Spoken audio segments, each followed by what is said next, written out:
අද දවසේ අපේ පුංචි ආරාධනය පිළිගෙන පන්තියට සහභාගී වෙන සියලු දෙනා බොහොම ආදරයෙන් සාදරයෙන් පිළිගන්නවා.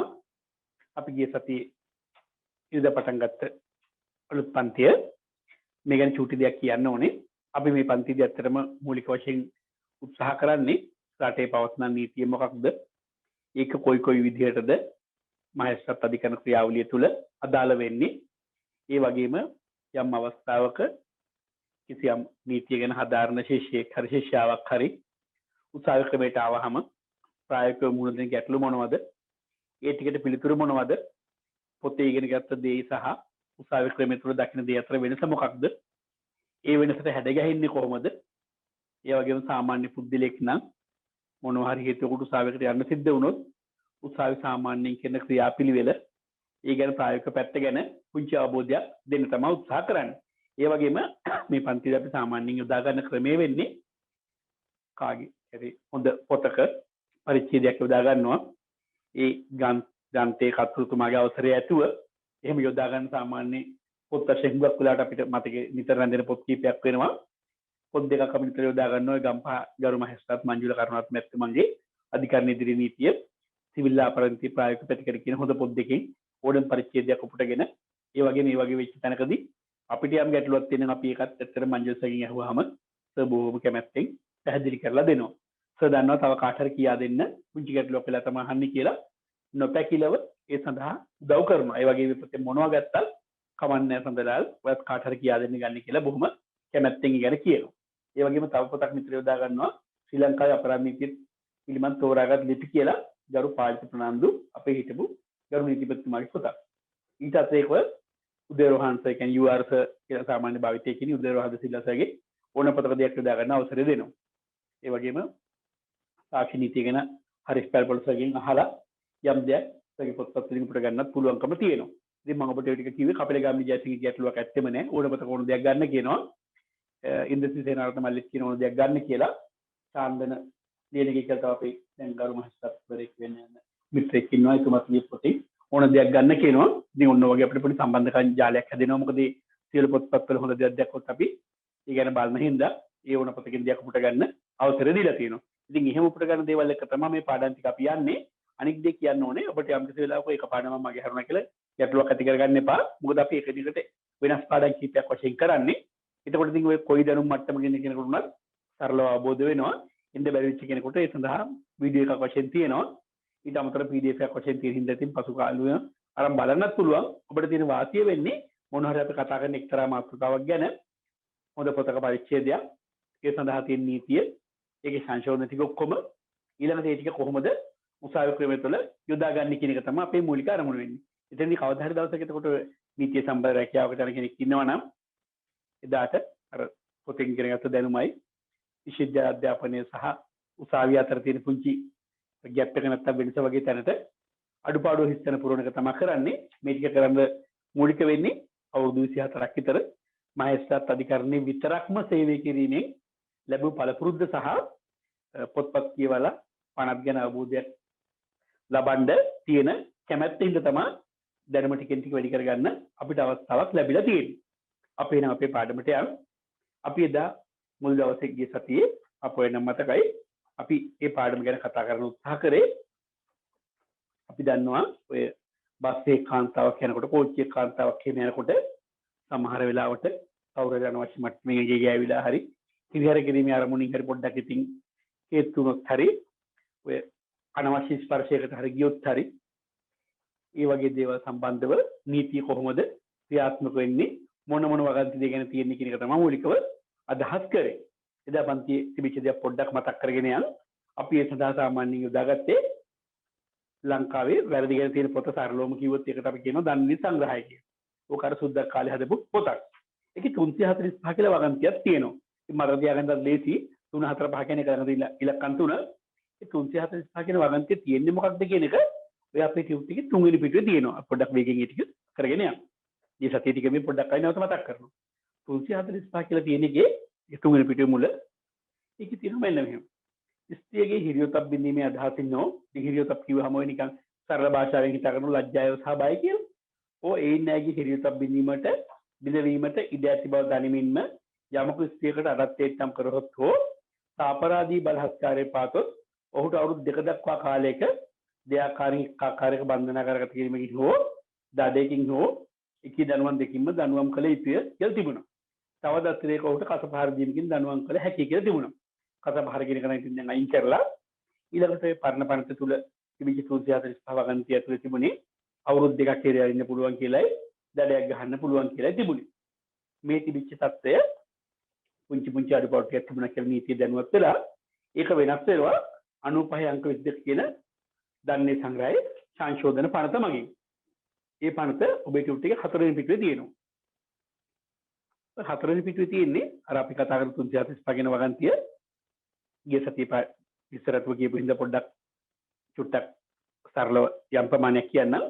ඒකේ තියෙනවා දැන් ඔබ 4 වෙනි පිටුවේ වගන්තිය දකින්න 345 කියලා ඊළඟට කියන්න ඕනේ. ඉගෙන ගන්න දරුවෙක් කාට හරි ඉන්නවා නම් ওই වගන්ති කටපාඩම් කිරීමක් අවශ්‍ය වෙන්නේම නැහැ. අවබෝධයක් ලබා ගැනීම ප්‍රමාණවත්. මොකක් කර වේ ටියුට් එකක් ලියනකොට හරි මොන හරි අවශ්‍යතාවයකදී බලනකොට කොතනද මේක තියෙන්නේ කියන අවබෝධය තිබ්බහම ඇති. මොකද මේ වගන්ති වශයෙන් කටපාඩම් කිරීමක් සාමාන්‍යයෙන් අත්‍යවශ්‍ය වෙන්නේ නැහැ. මේක තියෙන්නේ 345 කියන වගන්තිය තුල තියෙන්නේ සරල හරය වශයෙන් කිව්වොත් එහෙම යම් තැනකට ලිංග අතර කරන හෝ වචනයෙන් හෝ ක්‍රියාවෙන් හෝ එහෙම කරන කෙනෙකුට නඩුවම තියෙන ඔය වගන්තිය මැද්දේ තියෙනවා අවුරුදු 5ක් දක්වා දීර්ඝ විය හැකි කියලා. අර මුල් පනතේ උඩ අවුරුදු 2යි කියප එක පස්සේ අවුරුදු 5 කියලා තියෙනවා. දැන් ඔබට පේනවා ඇති එතකොට අර යම් කිසි පනතක සංශෝධනයක් මගින් අත්තරම කරලා තින්නේ දඬුවම වැඩි කරලා. ඒ වගේ මේකේ කියනවා වචන මුල කියන ඔය 4 වෙනි පිටුවේ මුල් වගන්තියේ වචනයෙන් හෝ ක්‍රියාවෙන් කියලා. දැන් එතෙන්දි ප්‍රශ්නයක් මතුවෙනවා. දැන් සමහර කාන්තාවෝ හරි නැත්නම් පිරිමි පාර්ශ්වය හරි හිතනවා. දැන් උදාහරණයක් විදිහට අපි හිතමු දැන් යම් කාන්තාවක් බස් එකේ යද්දී කොතනකද තැනකදී අපි අනවශ්‍ය ස්පර්ශයක් කරන්න යනවා කියලා. එතකොට නම් ඉතින් ක්‍රියාවෙන් වැඩේ කරා වෙනවා. දැන් මේ වගේ දෙයක් නම් ඔබ එතකොට දන්නවා මේක වරදක් තමයි කියලා. නමුත් සමහර අය ඉන්නවා අසභ්‍ය වෙන මට්ටමින් ඒ තැනත් අපහසුතාවයට පත් වෙන මට්ටමින් වචන වලින් යම් දෙයක් කියනවා. එහෙම නැත්නම් ඔය දැන් තියෙන තත්ත්වෙට මැසේජ් එක කියව කියන මට්ටමේ මේ 345 වගන්තිය දාගන්න පුළුවන් බව උසාවි ක්‍රමයේ තුල තියෙන අත්දැකීම් එක්ක දකිනවා. ඉතින් එතකොට අපිට පැහැදිලි ඇති ස්පර්ශය කියන එකට අනිවාර්යෙන් අවශ්‍ය ස්පර්ශයකින් තත්ත්වයට යන්න අවශ්‍ය වෙන්නේ නැහැ වචනෙන් ක්‍රියාවෙන්. ඊළඟට ඔය සමහර යම් යම් පුද්ගලයෝ ඔය හස්ත මුද්‍රා වලින් ඔය යම් යම් දේවල් අත පාවිච්චි කරලා මෙන්න මෙහෙම කියලා ඔය යම් යම් දේවල් ගැන ඉඟි පාන්න පුළුවන්. ඉතින් ඒ වගේ දෙයක් ගැන උනත් එතකොට මිල්ලක් කරොත් පොලිසියකට ගිහින් වෙරලා මට අන්නර මනුස්සයා මෙන්න මේ දේ කරන්න මෙන්න මෙහෙම කතා කරා කියලා පොලිසියෙන් ඒතකොට නඩු දාන්නේ 345 කියන වගන්තිය යටතේ. ඒ වගන්තිය වැදගත් දෙයක්ත් තියෙනවා අපිට ඒක පෙන්වන්නම්. දැන් අපි ඔය කරන පාඩම් ක්‍රමයේදී අපි අර සස්නන එක සාමාන්‍යයෙන් කරනවා. මොකද ඒකට පහසුව දක්වා වේගෙන් බලන 3 වෙනි පිටුවේ අග තියෙන්නේ අර මුලින් කතා කරපු එකේ තිබුණේ අර හිරේ යන්න පුළුවන් කියලා තිබ්බා. හත ගහන්න පුළුවන් කියලා තිබ්බා. වන්දි කතාවක් එකේ තිබ්බේ නෑ. ඒ 3 වෙනි පිටුවේ තිබිච්ච 345. ඒත් බලන්න 4 වෙනි පිටුවේ තියෙනවා අලුත් 345. ඒ කියන්නේ අර අලුත් පනත සංශෝධන එක. ඒකේ අන්තිම හරිය තියෙන්නේ කියන්නේ 4 වෙනි පිටුවේ මුල් ඡේදයේ අග හරිය. අග හරිය තියෙන්නේ තවද ඒ වරද සිදු කරන ලද යම් තැනකට සම්බන්ධයෙන්ද ඒ තැනත්තාට සිදු කරන ලද හානි වෙනුවෙන් අධිකරණය විසින් නිශ්චය කරනු ලබන මුදලක වන්දියක්ද ඒ තැනත්තාට ගෙවුණු ලෙස අධිකරණය විසින් ආඥා කරනු ලැබිය හැකිය කියලා තියෙනවා. දැන් එතකොට පැහැදිලි දැන් අර ඉස්සර වගේ නෙමෙයි ටිකෙන් ටික නීතිය පොඩ්ඩක් දියුණු වෙලා යම් ආකාරයක වන්දි ගීමේ තත්ත්වෙකුත් නීතිය මගින්ම ප්‍රතිපාදන ඇතුළත් කරලා තියෙනවා. ඒකේ තියෙන්නේ නිශ්චය කරන මුදලක වන්දියක් එද ඒ තැනත්තාට ගෙවුණු ලෙසද අධිකරණය විසින් ආඥා කරනු ලැබිය හැකිය කියලා. ඒ උසාවි ක්‍රමයේ තුල සහ පනතක් අර්ථ දක්වනකොට ඔය හැකිය යුතුයි කියන එහෙම වචන ටික තේරුම් ගන්න. හැකිය කියලා කිව්වහම ඉතින් අපි දන්න එක අනිවාර්යෙන් කරන්න අවශ්‍ය නැහැ. ඉතින් කිව්වහම කරන් තේරෙනවා. ඉතින් කියන්නම් මේක කරන්න ඕන එකක් කියලා. ඊළඟට ඒකට පැහැදිලි කිරීමක් කියලා තියෙනවා. ඒ අර්ථය කියලා තියෙන උදාහරණයක් විදිහට වගේ කියලා වැඩ කරන ස්ථානයක බලධාරී තරත්තකු විසින් එහෙම කියලා උතන පොඩි ඕන නැති වචනයක් ඕන නැති නෙමෙයි ඕන වචනයක් තියෙනවා. ඒකේ තේරුම් පැහැදිලි කරන්න 4 වෙනි පිටුවේ පැහැදිලි කිරීම කියන එකේ අනනුඥාත කියලා වචනයක් තියෙනවා. ඒ වචනේ විතරක් තේරුම දැනගන්න ඕනොත් මම ඒක වැඩි පැහැදිලි කර ගැනීම සඳහා ඇත්තටම ගරු මංජුල කරුණාත් මැතිතුමන්ගේ විමසා සිටියා මට චුට්ටක් එක හොඳට පැහැදිලි කරලා කියන්නේ කියලා. එතුමා ඒ ගැන මට හොඳ පැහැදිලි කිරීමක් කියවනවා. එතුමා කියන එක ඉංග්‍රීසි වචනේ වෙන්නේ unwelcome කියන එක. ඒකට හැඳින්වීමක් වශයෙන් එතුමා කියනවා එනම් බලාපොරොත්තු වීමකින් තොරව යන්නේ අර්ථය වේ. ඒ අනුව අදාළ කාන්තාව විසින්ද ඒ සඳහා වන යම් අපේක්ෂිත වචන හෝ ක්‍රියාවක් සිදු කරන ලද විටක එකී වර්ධ සංස්ථාපනය නොවේ කියලා. ඔය අර්ථය කිව්වේ දරු මංජුල කරුණාත් මැතිතුමන්ගේ අදහසක් එක්ක අනුඤ්ඤාත කෙනෙක්ගේ සරල පැහැදිලි කිරීමේ අදහස වෙන්නේ කවුරු හරි ඔය දැන් 345 වගන්තිය අර්ථය කරන කරදරයක් වගේ දෙයකදී ඒ කාන්තාවත් ඒකට කමක් නැහැ. ටිකක් ඉතින් මාත් ඒකට අන්වෙල්කම් නෙමෙයි වෙල්කම් වගේ කියන මට්ටමක හිටියොත් එහෙම ඔන්න වර්ධ සංස්ථාපනය වෙන්නේ නැහැ කියන එක තමයි මංජුල සර් පැහැදිලි කරලා කියපු දේ. ඊළඟට පුංචි දෙයක් කියන්න ඕනේ. ඔය 345 වගන්තියත් එක්ක ඊළඟට ඉතින් යන්නේ 345 කියන්නේ අර ටිකක් සරල එහෙම නැත්නම් බරපතල නොවන අවස්ථා. දැන් ඔය සාමාන්‍යයෙන් අවුරුදු 18ක් විතර වුණාම ගොඩක් අය හිතනවා අපි වැඩි හිටියෝ බවට පත් වෙනවා ගොඩක් දේවල් අපිට කරන්න පුළුවන්. නීතිය අනුව 18න් පස්සේ බඳින්නත් පුළුවන් කියලා හිතෙනවා. බාල වයස්කරු තත්ත්වෙන් මිදෙනවා කියලා. එතකොට දැන් අපි තේරුම් ගන්නවා 18 කියන්නේ මොකක් හරි වයසේ නීතිය තුල තියෙන හොඳ සීමාවක් කියලා. දැන් ඔතෙන්දී 18කින් දක්වම අපිට පොඩ්ඩක් සම්බන්ධ වෙනවා මේ පාඩමටත් වෙන තැනකින්. 345ට අපි 18ක් එකතු කරොත් බලන්නකෝ. 345 10ක් එකතු 355යි. ඒකට තව 8ක් එකතු කරොත් 363යි. ඒකෝන අපි ඉලක්කම් දෙකක් දකිනවා. 345 කියලා වගන්තියක් දැක්ක අපි අර සාපරාධී බලහත්කාරය පෑම කියලා වගේ පුංචි පුංචි කරදර කියන මට්ටම තියෙන එක. ඉන් පස්සේ ඒක 95 අංක විද්‍යාවෙන් සංශෝධනය කළා පොඩ්ඩක් දන්නවා එහෙම වැඩි කරා වන්දි දෙන්නත් ඕනේ කියලා හැදුවා කියලා දැක්කා. ඊළඟට ඔය අපි ඉන්න 4 වෙනි පිටුවේ දෙවෙනි පැහැදිලි කිරීම ගාව කියනවා මේ වගන්තියේ කාර්ය සඳහා අඩත්තේට්ටම් කිරීමකට 363 වගන්තිය අර්ථයේ ස්ත්‍රී දූෂණය බවට පත් නොවන යම් ක්‍රියාවක් ඇතුළත් විය හැකිය කියලා. ඔන්න දැන් අර ලිමිට් එක කියනවා. ලිමිට් එක තමයි 345යි 363 අතර ලිමිට් එක කියනවා. අපි එහෙම නැත්නම් ස්ත්‍රී දූෂණයේ ගාවට ඊට මෙහා වෙන දේවල් ටික තමයි මේකට අහු වෙන්නේ කියලා.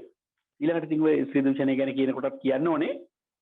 ඒ කාලේ අපි කැම්පස් ඉන්න කාලේ පුංචි මතකයක් තිබ්බා රම්බණ්ඩ සෙනරත්න කියලා දැන් නම් එතුමන් මිය ගියා. එතුම දවසක් ඔය මොකක් හරි අපිට ආධුනික මොකක් හරි ලෙක්චර් එකකට එනවා අපි ලාව කහනවා ස්ත්‍රී දූෂණය කියන්නේ මොකක්ද කියලා. අපි ඉතින් මේ පොතේ පතේ තියෙන නිර්වචන ටික කියනකොට එතුමා කියනවා නෑ ඕක නෙමෙයි කියලා hina වෙලා කියනවා most enjoyable offense in the world කියලා. ලෝකේ තියෙන ඉතින් විනෝදාත්මකව වරද කියලා තමයි එතුමා කිව්වේ. ඒක නීතිමය නිර්වචනයක් නෙමෙයි. එතුමා අපිට මතක තියාගන්න සරලව කියපු දෙයක්. ඊළඟට අපි ඔය අපේ ටියුට් එකේ පස්වෙනි පිටුවට යමු. පස්වෙනි පිටුවේ තැනක කියනවා මැද හරිය කොටු කරලා තියෙනවා. එතන එකක කියනවා පැහැදිලි කිරීම කියන එකට හානි යන්නට මනෝවිද්‍යාත්මක හෝ මානසික කම්පණයද ඇතුළත් වෙයි කියලා. එහෙම කියන හේතුව මේ නීතිය පොඩ දියුණු වෙලා ඉස්සරහට ගිහින් ඒ තුල අර යම් කිසි ආකාරයකින් කායික වශයෙන් කරනවට වඩා ඊටත් එහාට ගිහින් අපි මානසික යම් කිසි මේ කරන සිත් ඇවුලක් වගේ මට්ටමකින් ගිහින් අනවශ්‍ය වචන හොමාරුවකට ගිහින් ඒක ඔය ලින්ක් අතවරකේ තත්තර ගියත් ඒකත් මේකට ආවරණය වෙනවා කියන එක තමයි මේ පැහැදිලි කිරීම තුළ තියෙන්නේ. ඊට පස්සේ ඔය 7 වෙනි පිටුවේ මුල තියෙනවා ඒක ඊට කලින් 6 වෙනි පිටුව බලන්නකො. ඔය 6 වෙනි පිටුවේ අපි හොඳ පොතක් යොදාගත්තා. දරුවන්ට හා කාන්තාවන් නීතිය ආරක්ෂාව.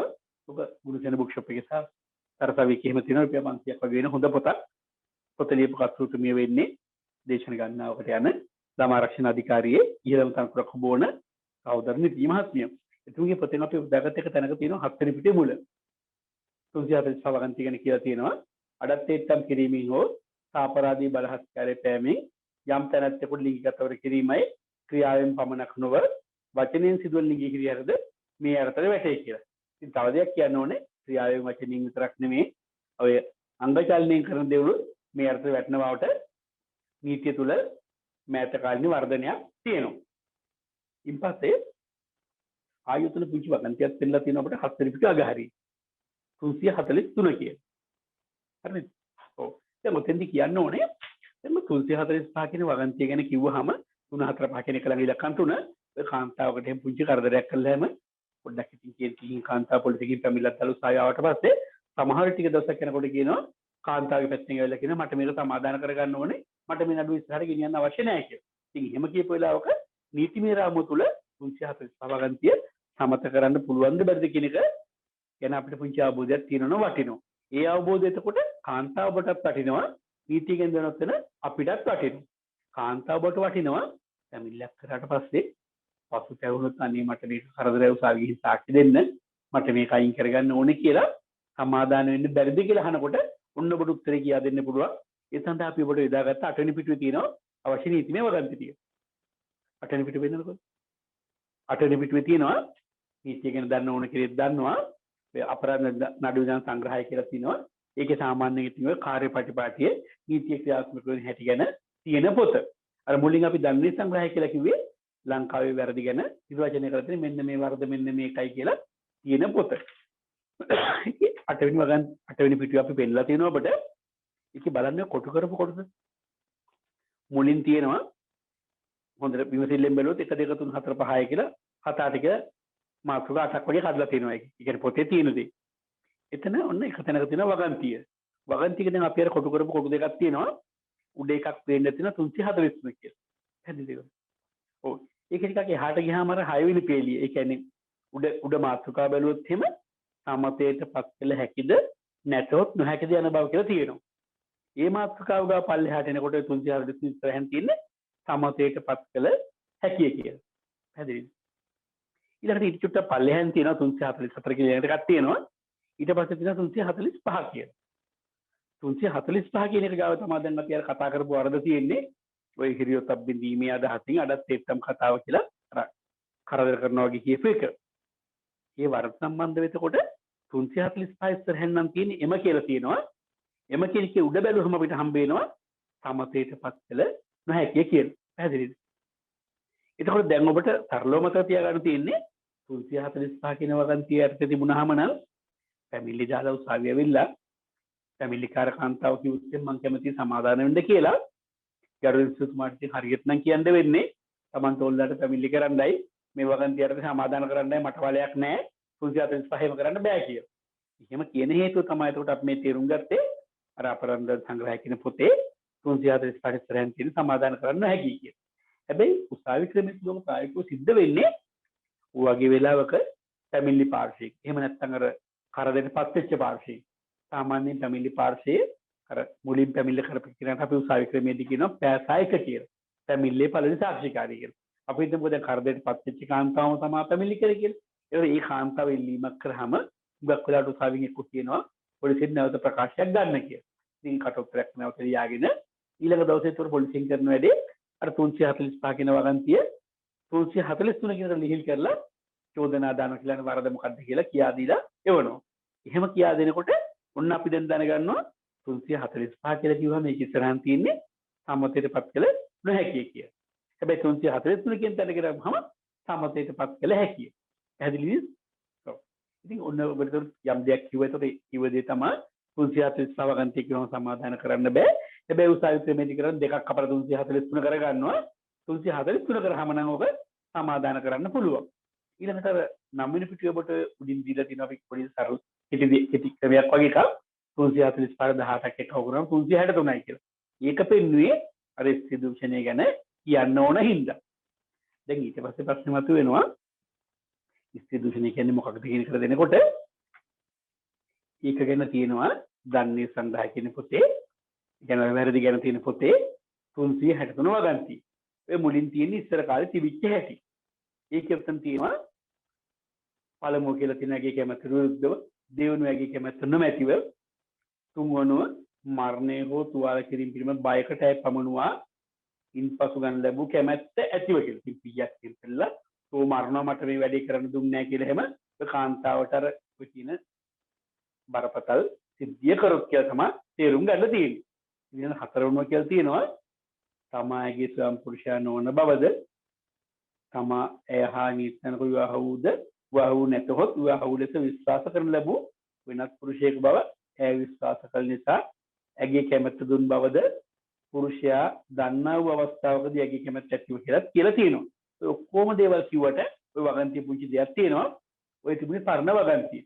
ධන්නේ සංග්‍රහය 363 කියලා තිබිච්ච එක ඉන්පස්සේ කරන වැඩේ අලුත් සංශෝධනයේ මගින් ඉවත් කරනවා. ඒක ඉවත් කරලා ඔබට ඉවත් කරපු තැනින් නම් පෙන්වන්න ඒක තියෙනවා 10 වෙනි පිටුව බලන්නකො. හරි 10 වෙනි පිටුවේ තියෙන්නේ 1995 අංක 21 දරන ධන්නේ සංග්‍රහය සංශෝධන පනත. දැන් අර අපි කතා කරේ ඉස්සෙල්ලා 345 ඔක තුල දැක්කා. දැන් ඔය අපි කියන 10 වෙනි පිටුවේ තියෙනවා ප්‍රධාන ප්‍රඥප්තියේ දැන් ප්‍රධාන ප්‍රඥප්තිය කියලා අදහස් කරන්නද ධන්නේ සංග්‍රහය කියලා අර වැරදි ගැන ලියන පොත 363 වගන්තිය මේන් ඉවත් කරන ලබන අතර දැන් ඔන්න එතකොට ඔබ තේරුම් ගන්නවා අර 9 වෙනි පිටුවේ මුලින් තිබිච්ච 363 කියන වගන්තිය දැන් ක්‍රියාත්මක වන්නේ නැත කිය. මොකද ඒක පැහැදිලිව ඔබට ඔය 95 අංක 22 12 වගන්තිය මගින් කියනවා පැහැදිලිවම ප්‍රධාන ප්‍රඥප්තියේ 363 වගන්තිය මේ නිවත් කරනු ලබන අතර ඒ වෙනුවට පහක් දක්වන වගන්තිය ආදේශ කරනු ලැබේ කියලා. දැන් එතකොට පරණ 363 කරා අලුතෙන් තියෙන 363 කියලා අලුත් එක. දැන් අපිට ප්‍රශ්න දීමකට විතරක් බලන්න ඔය 9 වෙනි පිටුවේ තියෙන 363 දිහා බැලුවොත් ඒකේ තියෙන කරුණු ටික සරලයි. අපි දැන් ඒ වගන්ති ඉවත් කරා කියලා ඉන් පස්සේ තියෙන එකේ ටිකක් යම් දේවල් ටිකක් තියෙනවා. එතන තියෙන්නේ 363 කියලා කියන ඕන එකේ 10 වෙනි පිටුවේ මුල යම් මිනිසෙක් පහත විස්තර කරති අවස්ථා තුරින් යම් අවස්ථාවකට ආයතන පරිවේශණය යටතේ ස්ත්‍රියක සමග මෛතුනේ යෙදේ නම් ඔහු ස්ත්‍රී දූෂණය සිදු කළේ යයි කියුන් ලැබේ. නීති නිර්වචනය කරනවා මෙන්න මේ වගේ වෙලාවට තමයි ඔයා ස්ත්‍රී දූෂණය කරා කියලා කියන්නේ කියලා. ඉතින් ඒකේ අයන්න කියලා කියනවා ස්ත්‍රිය තමාගේ භාර්යාව වන අවස්ථාවක වුවද ඇය ඔහුගෙන් නීති මාර්ගයෙන් වෙන්ව සිටියේදී ඇගේ කැමැත්ත නොමැතිව කියලා. තමන්ගේ වයිෆ් වුණත් අයින් වෙලා හිටියට පස්සේ නීති අනුකූල වෙන් වෙලා නම් එයාට කරදරයක් කරන්න බෑ අපිට. ආයන්නේ කියනවා බලහත්කාරය පාවිච්චි කිරීමෙන් හෝ තර්ජනය කිරීමෙන් හෝ බියගැන්වීමෙන් හෝ ඇයට මරණ බය හෝ ඒ කියන්නේ කෙලින්ම මරණ බය ඇති කරනොත් ඔහු මරණව මට මේ වැඩේ කරන්න දුන්නේ නැත්තම් කියන. තුවාල සිදු කිරීම බය ඇති කිරීමෙන් හෝ ඇයි නීතිරුස ලෙස රඳවාගෙන සිටියේදී හෝ ඇගේ කැමැත්ත ලබාගෙන නැති විට ඇගේ කැමැත්ත ඇතිව කියන. ඒ කියන්නේ බලහත්කාරයෙන් රඳවගෙන කැමැත්ත බලහත්කාරයෙන් අරගෙන කරන කරදරේ කරත් මේ අවස්ථාව කියන එක තමයි ඔකේ අදහස් කරලා තියෙන්නේ. ඔය එකම චූටි දෙයක් කියන්න ඕනේ. දැන් අපි ඔය 95 අංක 22 363 වගන්තිය ගැන කතා කරා. ස්ත්‍රී දූෂණය මෙන්න මේ අවස්ථාවලදී වෙනවා කියලා. ඕක දැන් ආයන්න කියන තැන අපි කතා කරපෙකට අලුතෙන් සංශෝධනයක් එනවා. ඒ සංශෝධනයේ තියෙනවා 17 වෙනි පිටුවේ 3 වෙනි ඡේදය බලන්නකො. 17 වෙනි පිටුවේ 3 වෙනි ඡේදය අපි ලිපිය පුංචි කොටසක් ගැන කියන්න ගියේ.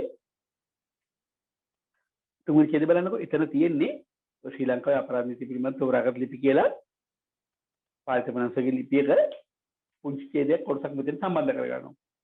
ඒ 3 වෙනි එකේ කියනවා මුල් ප්‍රතිපාදන වලට වඩා සංශෝධිත පනතේ ප්‍රතිපාදන පුළුල් බව පැහැදිලිය. මුල් ප්‍රතිපාදන වල සඳහන් වූයේ මරණය හෝ තුවාල කිරීම පිළිබඳ බයකට ඇය පමුණුවා ඉන්පසුව ගන්න ලැබූ කැමැත්ත යනුවෙන්. ඒ මුලින් අර සංශෝධනයේ පෙරදිවිච්ච තත්ත්වය. මරණය හෝ තුවාල කිරීම බියක් නොවන යම් තර්ජනයක් හෝ බලහත්කාරකමක් මගින් ඇයගේ කැමැත්ත ලබා ගැනීම ඊට ඇතුළත් කර නොතිබුණි. නව සංශෝධනයේ අර්ථයේ බලහත්කාරකමක් මෙන්ම බියගැන්වීමක් තුළින් කැමැත්ත ලබාගෙන සිදු කරන ලිංගික සංසර්ගයක් ස්ත්‍රී දූෂණ වර්ධ සංස්ථාපනය කරන බව දක්වා තිබේ කියලා පාලිත මනස කියනවා. ඒ කියන්නේ මම උදේට සම්බන්ධ කරේ ඔබට පහසු විදිහට තේරුම් ගැනීමේ පහසුව තකා. ඊළඟට සංශෝධනය ගැන තියෙනවා. දැන් ආයන්න වෙනස් වුණා කියලා ඔබට කියන්න අපිට උනකව තිබුණේ. ඒක තියෙනවා ඔබේ ටියුට් එකේ 34 වෙනි පිටේ මුල.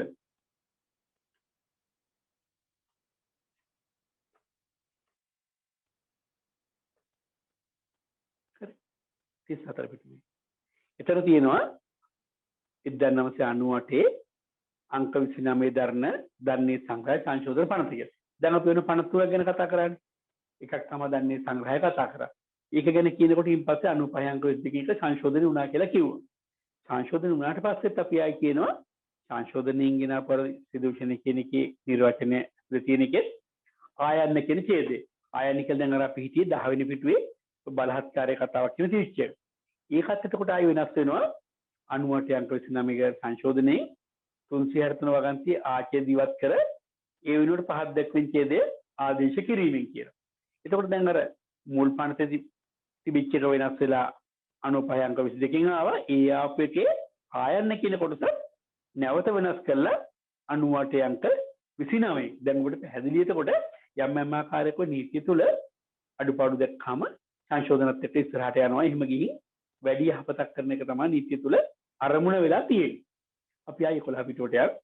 එතන කියනවා දැන් අපි දැන් ඔය කතා කරලා 10 පිට ඉන්ස්ටිටියුෂන් එකකින් ගැන කියන අවස්ථා ටිකේ යම් දේවල් ඊයටට කියන ඇයන්නේ කියනවා ඇය සිහිවි කියලාව සිටියේදී හෝ ඒ පුරුෂයා විසින් නැතොත් යම් වෙනත් යම් තැනැත්තක විසින් ඇයට දෙන ලද මද්‍යසාර හෝ මද්ද්‍රව්‍ය මගින් කරන ලද මත් අවස්ථාවක ඇය සිටියේදී ඇගේ කැමැත්ත ඇතිව කියලා.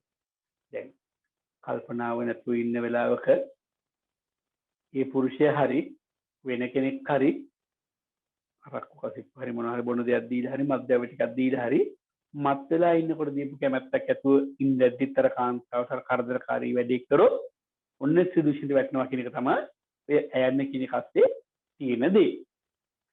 ඊළඟට ඒකෙම තියෙන ඇය යන්නේ තමාගේ ස්වාම පුරුෂයා නොවන බව ඒ පුරුෂයා දැන සිටි අතර ඇගේ කැමැත්ත දෙන්න ලද්දේ ඇය හා නීත්‍යානුකූල විවාහ සිටින හෝ ඇය හා නීත්‍යානුකූල විවාහී ඇතැයි ඇය විශ්වාස කරන වෙනත් පුරුෂයෙකු ඒ පුරුෂයායයි ඇය විශ්වාස කිරීම නිසා බව පුරුෂයා දන්නා විටදී ඇගේ කැමැත්ත ඇතිව කියලා. තමන්ගේ මිනිහා කියලා හිතාගෙන වෙන මිනිහෙක් මේ වැඩේ කරොත් කියන අදහස තමයි සරලවම කිව්වොත් ඔය සම්බන්ධව පාරිතෝෂිකයේ පොතේ තියෙනවා 16 පිටුවේ අගයි 17 පිටුවේ දෙවිච්ච දේ බලන්න 16 පිටුවේ අග බලන්න.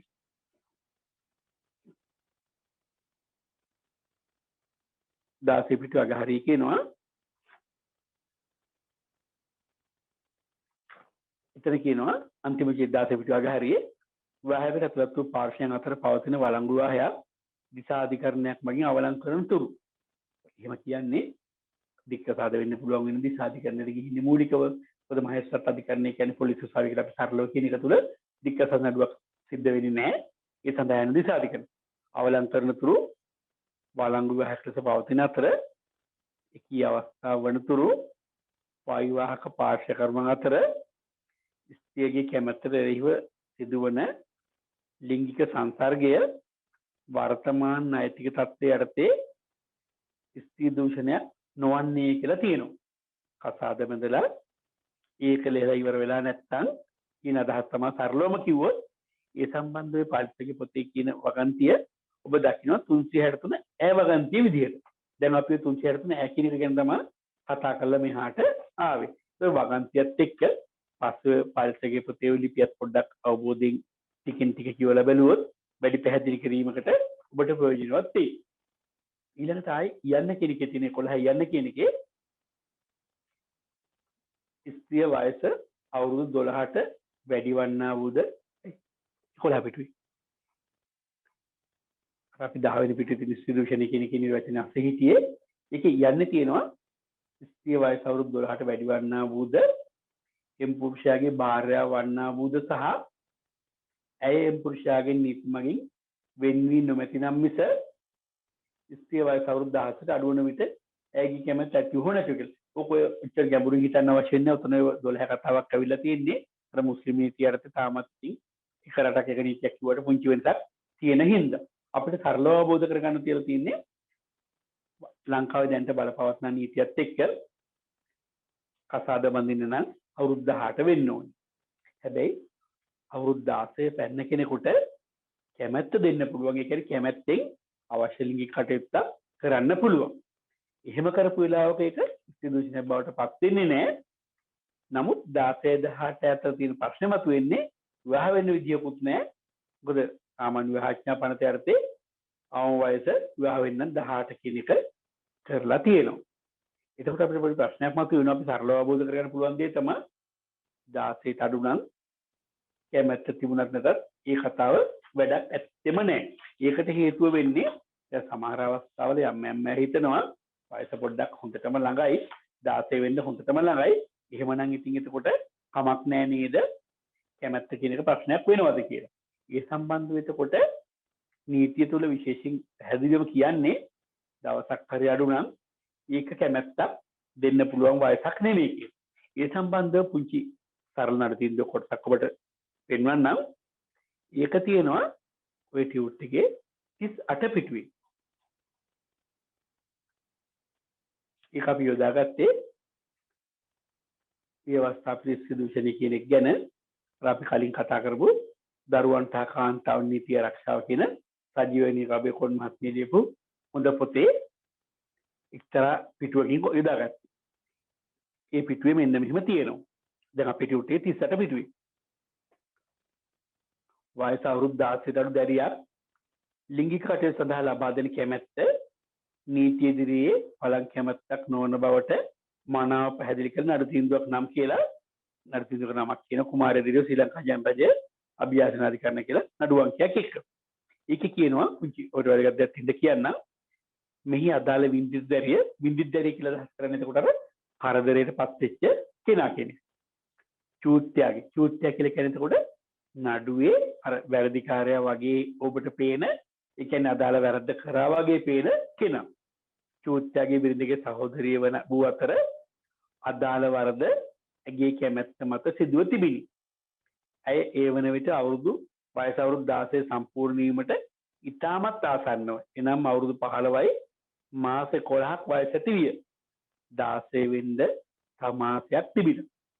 මෙහිදී අධිකරණ දැක්වුවේ වියපත් නොවූ දරුවන් ආරක්ෂා කිරීමේ අරමුණින් මෙලෙස වයස් සීමාවක් නිර්ණය කර ඇති බවත් මෙවැනි වැරදි සඳහා වයස අවුරුදු 16ට අඩු ගැහැණු ළමයෙකු කැමැත්ත දී තිබුණද එය කැමැත්තක් ලෙස නොසැලකිය යුතු බවට නීති පනවා ඇත්තේ ලාබාල ගැහැණු දරුවෙකු මෙවැනි ක්‍රියාවකට පොළඹවා ගැනීමට රවටා ගැනීමට හැකියාව වැඩි නිසා බවත් එවැනි ක්‍රියාවකින් ඇතිවිය හැකි අනිසි ඵල විපාක සම්බන්ධයෙන් ඔවුන් සතුව නිසි දැනුමක් නොමැතිවීමත් යන කරුණු සලකා බැලීමෙන් එසේ හේයින් වින්දිත දැරිය කරදරයට පත්වෙච්ච දැරිය වයස අවුරුදු 16 සම්පූර්ණ වීමට ඉතා ආසන්නව සිටියා යන කරුණ චූත්‍යයට වරද කරා වගේ කියලා නඩු කියන කෙනාට චෝදනාවෙන් ඒ කියන්නේ කරපු වරද්ද මොකද්ද කියලා ලිඛිතව කියන දේ නිදහස් වීමට හෝ දඬුවම අඩවීමට හෝ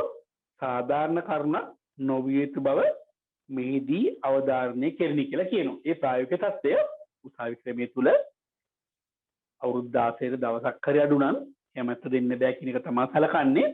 එතකොට නීතියෙන් අපි තේරුම් ගන්න තියෙන සරල දේ තමයි සමහර ඔය නඩුවල විත්තිකාරෝ ඒ කියන්නේ අර වැරදි කරා වගේ පෙන්නලා එන කෙනා ඇවිල්ලා කියනවා අනේ සර් නංගි මැරෙනවා කිව්වා. ඔය නංගි කියලා මොකක්ද අදහස් පෙම්වතියට මැරෙනවා කිව්වා ගෙදර ඉන්න බෑ කිව්වා. ඒකයි මං අංගියේ ඔය කරපු හැම දෙයක්ම මගේ කැමැත්තෙන් නම් කරා නෙමෙයි කියලා. ඉතින් එහෙම වුණාට අපි අයියලට කියන්න ඕනේ නංගි මැරෙනවා තියා මොනවා කිව්වත් නංගිට වයස 16 වෙලා නැත්තම් අනේ ඉතින් ඔබ අමාරු වැටෙනවා. මොකද 16 අඩු දරුවෙකුට කැමැත්ත දෙන්න බෑ කියලා නීතිය කියනවා. එහෙම වෙච්ච වෙලාවට ඒක අපි සාමාන්‍ය වචෙන්දි කියනවා ව්‍යවස්ථාපිත සිදුවීම් කියලා. එහෙම කියන එකේ තේරුම අනිවාර්යයෙන් ඉතින් හයිකෝර්ට් යන ඒ කියන්නේ මහා අධිකරණය අහන්න නඩුවක් බවට ඒකපත් වෙනවා කියන තේරුමෙන් තමයි එහෙම කිව්වේ. ඒකට හේතුව තමයි අර අවුරුදු 16 අඩු කෙනෙකුට කැමැත්ත දෙන්න බෑ කියලා තමයි නීතියෙන් සලකන්නේ. ඊළඟට ඔය 11 පිටුවේ තව පුංචි දෙයක් තියෙනවා. ඒකත් ඔබට පෙන්නන්න. 11 පිටුවේ අග තියෙනවා පැහැදිලි කිරීම තුන කියලා එකක් තියෙනවා. ඊට දෙකකින් එකේ තියෙන පුංචි වැදගත් දෙයක් ශරීරයට සිදු වී ඇති ශාරීරික තුවාල වැනි ප්‍රතිරෝධයේ පෑම් පිළිබඳ සාක්ෂි මෛත්‍රීය සිදු කර ඇත්තේ කැමැත්ත නොමැති බව ඔප්පු කිරීම සඳහා අත්‍යවශ්‍ය නොවේ කියලා. දැන් ඕකේ තේරුම සාමාන්‍ය උසාවියාපම උගත්තා හිතනවා මේ වැඩේ කැමැත්තෙන් වුණාද බලහත්කාරයෙන් වුණාද කියන එක තේරුම් ගන්න ඔය හපා කාලා තුවාල වෙලා උරගෙන කාලා වගේ දේවල් තියෙන්න ඕනේ කියලා. එතකොට දැන් සමහර කාන්තාවෝ හිතනවා අනේ මං එයාව හපා කෑවෙත් නැහැ, ඊරුවෙත් නැහැ. ඒ කියන්නේ මං කිසිම විරුද්ධත්වයක් පාලා නැහැ, පෙන්නන්න සාක්ෂිත් නැහැ. මං පොලිසිය ගිහින් මොකටද කියලා එහෙම හිතන්න ඉඩ තියෙනවා. ඒ වගේ අය සම්බන්ධව නීතිය සැලකිලිමත් වෙලා ඔතන කියන දැන් අපි දකිනවා ශරීර සිදුවේ සාරික තුවාල වෙනි ප්‍රතිරෝධයේ පෑම් පිළිබඳ සාක්ෂි මෛත්‍රීය සිදු කර ඇත්තේ ඇගේ කැමැත්තෙන් නැති බව ඔප්පු කිරීම අත්‍යවශ්‍ය නොවේ කියලා. එහෙම අනිවාර්යයෙන්ම තියෙන්න ඕනේ නැහැ කියන එක තමයි ඒක තුළ කියලා තියෙන්නේ. ඔය මං කියපු කතාව ඔබ තවදුරටත් තහවුරු කරගන්නවා 16 පිටුව බලන්නකො. 16 පිටුව තියෙන්නේ ගරු පාලිත ප්‍රනාන්දු අපි හිටපු නීතිපති කර්මැතිතුමන්ගේ හොඳ ලිපියක අපි උත්සාහගත්ත ලිපියම දාගෙන තියෙන පිටුවට සඳහා ඒකේ කොටසක් ඒක මම වැදගත් දෙයක් කියන්නම්. දාස පිටේ මුල බොහෝ අවස්ථාවලදී ලිංගික සංසර්ගයේ බලහත්කාරයෙන් සහ ස්ත්‍රියගේ කැමැත්තට විරුද්ධව සිදු වී ඇති බව අධිකරණ ඉදිරියේ ඔප්පු කිරීම සඳහා ශාරීරික තුවාල පිළිබඳ සාක්ෂි ඉදිරිපත් කිරීමක් සිදු වේ. ලිංගික සංසර්ගයට ප්‍රතිවිරෝධය දැක්වීම සඳහා කටයුතු කිරීමේදී සිදුවන ශාරීරික තුවාල උපයෝග කරගෙන සංසර්ගය ස්ත්‍රියගේ කැමැත්තට විරුද්ධව සිදු වී ඇති බව ඔප්පු කිරීමට උත්සාහ කිරීම බොහෝ විට සිදු වේ. ඒ කියන්නේ අර පෙන්වන්න හදනවා කාන්තාව කැමැත්තෙන් නෙමෙයි මේ වැඩේ කරේ බලන්න කැමති නම් මං හපනවද හූරනවද අවුරු ගන්නවද එහෙම කියලා කතා ටික එළියට එනවා.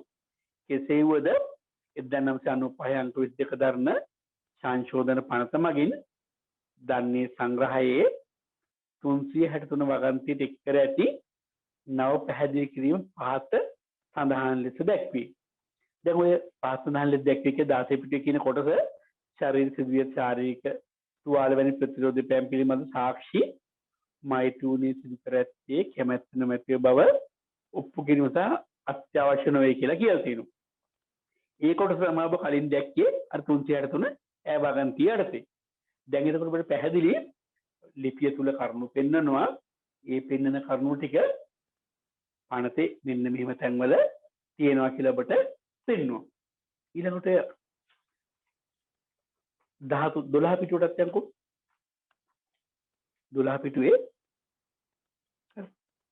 12 පිටුවේ අපි පෙන්නලා තියෙන අපිට හොඳ පොතක් ගැන ශ්‍රී ලංකාවේ අපරාධ පිළිබඳ තෝරාගත් ලිපි පාලිත බලන්න. ඔය පොතේ මිලක් තියෙන 1500යි කියලා. හැබැයි ලංකාවේ මේ දවස්වල කොහෙවත් හොයාගන්න ඔය පොත ඇත්තෙම නැහැ. පොත හොයන කට්ටිය ගොඩක් ඉන්නවා. පොත නැහැ. පාලිත බලන්සකින් කතා කරලා ඇහුවාම කිව්වේ අනේ පුතා මගේ පිටපතක් කාට හරි දීලා මගේ ළඟවත් කොපියක් නැහැ කියලා. ඒ වගේම සකින් ඇහුවාම සගේ පොතේ දේවල් ගන්නද කියලා අනේ ගන්න ඕන දෙයක් දරුවෙකුට ගෙන ගන්නයි මම ඔය පොත ලිව්වේ. ඔයා ගන්න කිසි ගැටලුවක් නැහැ කියලා බොහොම සන්තෝෂෙන් ගිය අවුරුද්දේ දවසක් අපිට කිව්වා ඒකත් 13 පිටුවේ සඳහන් කරා. ඊළඟට සගේ පොතේ තියෙන ලිපියේ නම තියෙනවා ස්ත්‍රී දූෂණයේ ව්‍යභිචාරය බරපතල ලිංග අපයෝජන සහ ස්වාභාවික වැරදි කියලා. ඔය අපි කතා කරන මාතෘකා ටිකේ ඔය ටිකෙන් ටික ඉස්සරහට යද්දි පොඩ පැහැදිලි වෙයි. ඊළඟට ඔය අපි කියමු 14 වෙනි පිටුවේ ස්ත්‍රී දූෂණය ගැන යම් හඳුන්වීම් ටිකක් කියලා. ඒකේ වැදගත් කරුණු ටිකක් තියෙනවා අපිට ලිපි බලන්න මම ඉතුරු කරලා අවශ්‍ය දැන් ටිකෙන් කියන්න 15 පිටුවේ අන්තිම ඡේදය බලන්නකෝ. ඒ ඡේදය පොඩ්ඩක් කියවුවොත් අපිට තේරුම් ගන්න පුළුවන්. ස්ත්‍රියගේ කැමැත්ත ඇතිව ලිංගික සංසර්ගයේ යෙදීම ස්ත්‍රී දූෂණ වරදට අදාළ විත්තිවාචකයක් ලෙස පිළිගනී. කාන්තාව කැමැත්තෙන් මේ වැඩේ කරා නම් කිසි ප්‍රශ්නයක් නැහැ කියලා හිතන්නේ. කැමැත්තෙන් කරා නම් පැමිණිල්ලකුත් ලේසියෙන් වැටෙන්නේ නැහැ. කැමැත්තට විරුද්ධව හෝ කැමැත්ත නොමැතිව සංසර්ගයේ යෙදීම වරදේ සංඝාතකයක් වන බැවින්. දැන් මොකක් හරි වරදක් ඔප්පු කරන්න මෙන්න මේ කරුණ ඔප්පු කරන්න ඕනේ කියලා කියනකොට සංඝාතකයක් කියලා කියන්නේ ඒකේ තියෙන එක්තරා කොටසක් නේද කොට. එහෙමනම් කැමැත්තට විරුද්ධව මේ වැඩේ කරා කියලා ඔප්පු කරන එකත් පැමිණිලි පාර්ශ්වයේ වගකීම. ඒ ගැන තමයි පාලිතගේ පොතේ 15 පිට අන්තිම හරිය කියන්නේ. ඒ ඔප්පු කිරීමේ වගකීම් පැවරෙන්නේ පැමිණිලි පක්ෂයට. ලිංගික සංසර්ගයේ කැමැත්ත ස්ත්‍රී විසින් දෙන ලද බව ඔප්පු කිරීමේ වගකීමක් විත්තියට නැත. මොකද අපේ නීතිය තියෙන්නේ මොනවා හරි වැරද්දක් කරා නම් පැමිණිලි පාර්ශ්වය විසින් සාධාරණ සැකයෙන් ඔබටම ගිහින් ඔප්පු කරන්න ඕනේ කියලා. ඉතින් එතකොට සාමාන්‍ය භාවිතයේදී කියනවා මිනිස්සුන්ගක් අය කැමැත්තෙන් වැඩේ කරා නම් ප්‍රශ්නයක් නැහැ කියලා. ඉතින් ඒ ගැන තමයි මේ ඔබට අවබෝධ වෙන භාෂාවෙන් කිව්වේ එහෙම. ඒ ඡේදය තුළ නැවතත් කියන්න ස්ත්‍රියගේ කැමැත්ත ඇතිව ලිංගික සංසර්ගයේදීම ස්ත්‍රී දූෂණ වර්ධනට දාලා විත්තිවාචකයක් ලෙස පිළිගැනේ. විත්තිවාචකයක් කියලා කියන්නේ අර බේරෙන්න අපිට යොදා ගන්න පුළුවන් කරුණක් කියන තේරුමයි. කැමැත්තට විරුද්ධව හෝ කැමැත්ත නොමැතිව සංසර්ගයේදීම වරදේ සංඝාතකයක් වන බැවින්. ඒ කියන්නේ අර ස්ත්‍රී දූෂණ කියන වරදේ එක කොටසක් තමයි එතකොට අදාළ කාන්තාවගේ කැමැත්ත නැතිව කියන කෑල්ල. ඒ ඔප්පු කිරීම වගකීම් පැවරෙන්නේ පැමිණිලි පක්ෂයට. පැමිණිලි පක්ෂය කියලා කියන්නේ එතකොට අර දැන් බිත්ති පක්ෂය කියලා කියන්නේ හැමතිස්සෙම අර වරද කරා වගේ ඉන්න කෙනා. පැමිණිලි පක්ෂය කියලා කියන්නේ එතකොට එහෙම නැතුව කරදරයටපත් වුණා වගේ ඉන්න කට්ටිය. ලිංගික සංසර්ගයට කැමැත්ත ස්ත්‍රිය විසින් දෙන ලද බව ඔප්පු කිරීමේ වගකීමක් විත්තියට නැත. එයා මට කැමැත්ත දුන්නා කියලා ඔප්පු කරන්න ඕනේ නැහැ විත්තියේ. ඒතකොට විත්තියෙන් කියන වැඩි කරා වගේ පැත්තෙන් විත්තිය විසින් කරනු ලබන්නේ ස්ත්‍රියගේ කැමැත්ත පිළිබඳව සාක්ෂි ඉදිරිපත් කිරීම මගින් හෝ හරස් ප්‍රශ්න මගින් වර්ධයේ ප්‍රධාන සංඝටකයා ඔප්පු කර ඇද්ද යන්න පිළිබඳ සාධාරණ සැකයක් මතු කිරීම පමණි. එහෙම කෙනෙක්ගේ සාමාන්‍ය අදහස ෆැමිලි පාර්ටියෙන් තමයි ඉතින් ඔප්පු කරන්න වෙන්නේ. මෙන්න මේ වැඩේ බලෙන් තමයි මට කරේ කියන තේරුම. ඊළඟට ඒක එක්කම 16 පිටුවේ 17 පිටුවේ තියෙනවා 17 පිටුවේ මැද ඡේද දෙක ඇතුළෙන් තියෙන්නේ අර මුල් කාලින පනතට වඩා ටිකෙන් ටික නීතිය පුළුල් වෙලා නීත්‍යානුකූල හෝ නීති විරුද්ධ අඳවාගෙන හිටියේදී එහෙම කරා වුණත් ඒක සිදුවෙන වෙනවා කියන අවස්ථා ටික. ඊළඟ තවත් උතන විශේෂ දෙයක් තව කියන්න ඕනේ 18 පිටුවේ මැද පුංචි ඡේදයක වැදගත් දෙයක් කියවෙනවා. සංශෝධන ප්‍රතිපාදන ප්‍රකාරව කවර හෝ 18 පිටු දෙවෙනි ඡේදේ කවර හෝ ආකාරයේ බලපෑමකින් ස්ත්‍රිය අසරණ තත්ත්වයකට පත්කොට ඇයගේ කැමැත්ත ලබා ලිංගික සංසර්ගයේදීම ස්ත්‍රී දූෂණ වරද සංස්ථාපනය කිරීමට ප්‍රමාණවත් බව සඳහන් කිරීම අවශ්‍ය වේ. ඒ කියන්නේ මොනවා හරි ක්‍රමයකින් අසරණ කරලා අර අන්ත අසරණ තත්ත්වයට පත් කරගෙන ලබා ගන්නාද කැමැත්ත කියන එක තුළ නීතිය තුළ අදාළ වෙන්නේ නැහැ කියන අදහස තමයි මේකෙන් කියවිලා තියෙන්නේ. ඒකම ඉන්පස්සේ පුංචි වැදගත් සංසන්දනය කරන වෙනසක් තියෙන එක ඔබට පෙන්වන්න ඕනේ. ඒක තියෙනවා 19 වෙනි පිටුවේ පළවෙනි ඡේදය.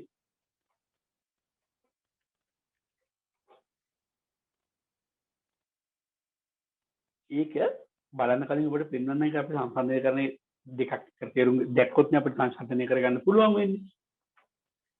9 වෙනි පිටුව කියන එකක් පොඩ්ඩක් කියන්නකෝ.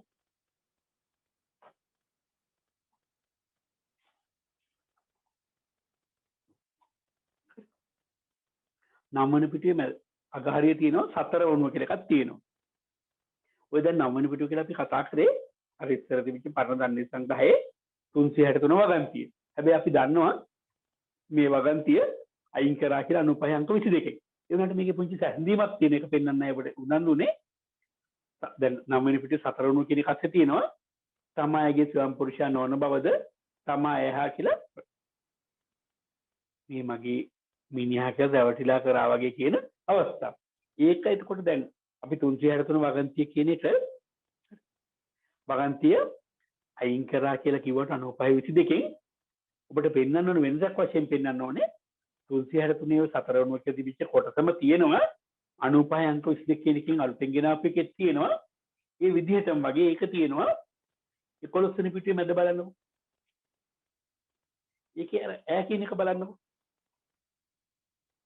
එතකොට ඔබට පේනවා ඇති අර මුල් කාලේ 363 වගන්තිය කියන එක අයින් කරාට ඒකේ මැද තිබිච්ච 4 වෙනුව කියලා අපි පෙන්නපු කෑල්ලම ඔය 11 පිටුව කියන එකේ ඈ කියලා ඒ විදිහටම පෙන්නලා තියෙනවා.